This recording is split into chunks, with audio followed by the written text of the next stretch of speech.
My first experience of Call of Cthulhu was way back in the early 80s. My first experience was sometime in college. My first experience with Call of Cthulhu came about kind of as an outgrowth of my role-playing experience. I began as a D&D player. I played Dungeons and Dragons and had been introduced to a couple other role-playing games, and a friend of mine gave me this box set of this game with the really strange name.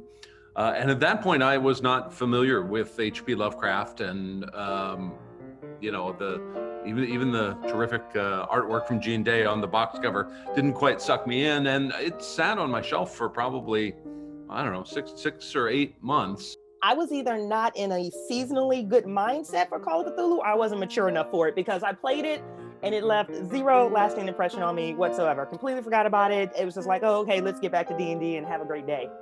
I'd always, ran the game for my group, and pretty much it was mostly Dungeons and Dragons. So they went into Call of Cthulhu with that mindset. My friends were used to Dungeons and Dragons, so I was very still and I had my hands across my chest and I lowered my voice. And then during that time, a different friend of mine handed me this anthology of horror stories. And he was like, oh, I just read this story and it's really weird. You got to read it. And so I did. I read it, and it had this story, The Rats in the Walls by H.P. Lovecraft, and it just blew my socks off. And then somewhere along my gaming life, I went to Origins Game Fair in Columbus, Ohio. I'm local to Columbus, Ohio. And Rogue Cthulhu, which at the time was like the largest hub of Cthulhu games. I mean, they would just sell out full like pods at Origins. And I signed up for a game by Misty Rangel, and it was one of her Disney princess custom organic games, and this one was Sleeping Beauty. And I lowered my voice. So of course they leaned in. And then when I was ready, the corpse came alive! And I did that gesture with my claws. And I had the book propped up in front of me, and I smashed the book with my hands, and it flew down the table like a bat. Everybody went, whoa, and jumped. And that year we headed to Gen Con. And one of our missions at this first Gen Con was to find out what this Cthulhu was all about.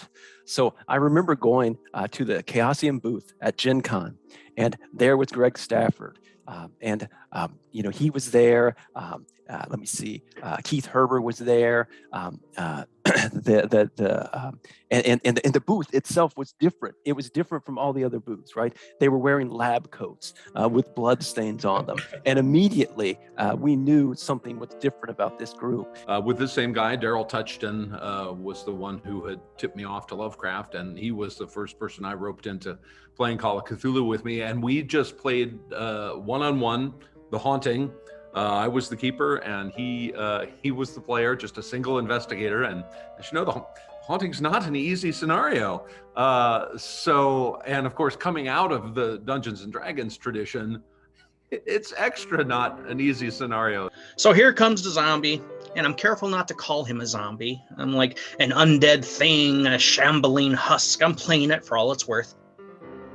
And my buddy, fresh from Dungeons and Dragons, goes, okay, I got this. And he grabbed like a table leg from a broken table, went up to the zombie and bonked him on the head.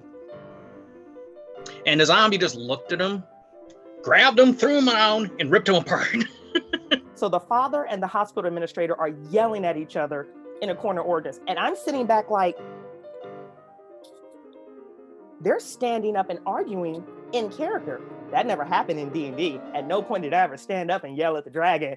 And the system was so easy to grasp. There was no, the mechanics were simple, intuitive, and fun.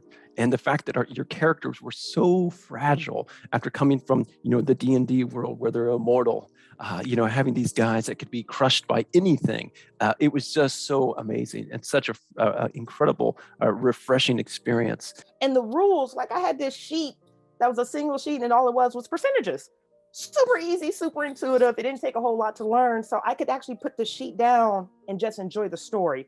So it was a quick learning lesson for everybody at the table, but everybody got it. They realized this was a different type of game.